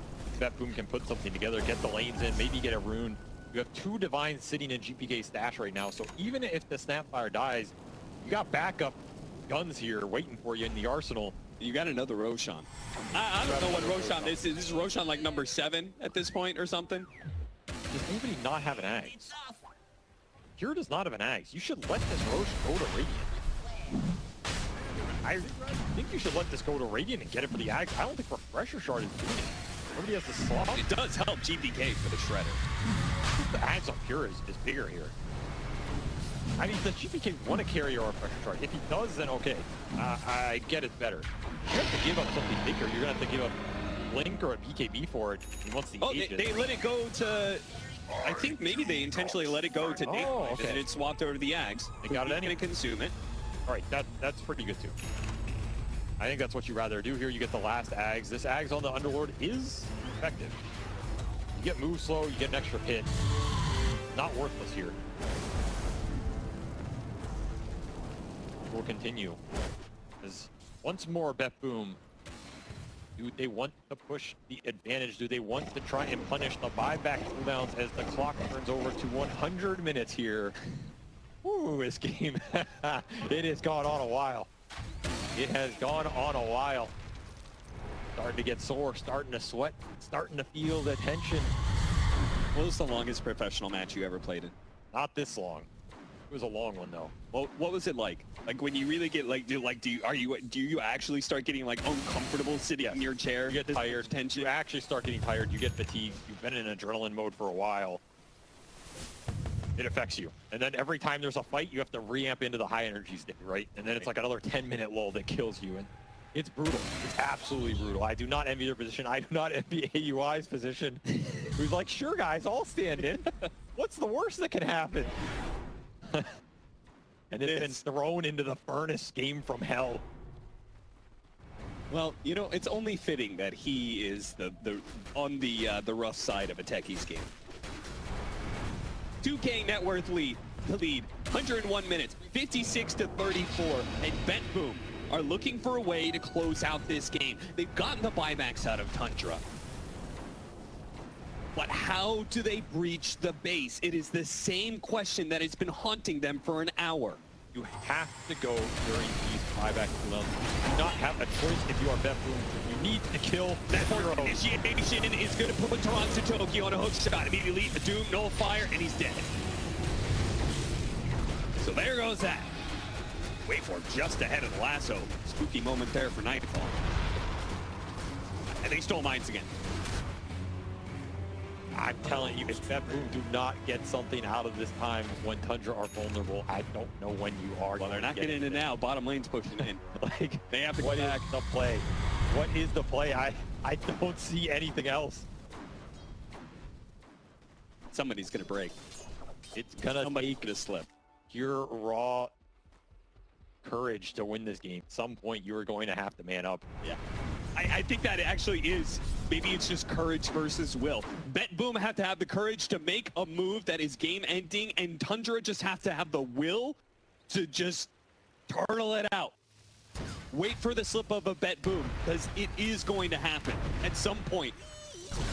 I mean, the will on this team is unmatched. The patience and nerdiness. They have lotuses starting to pool up in their fountain.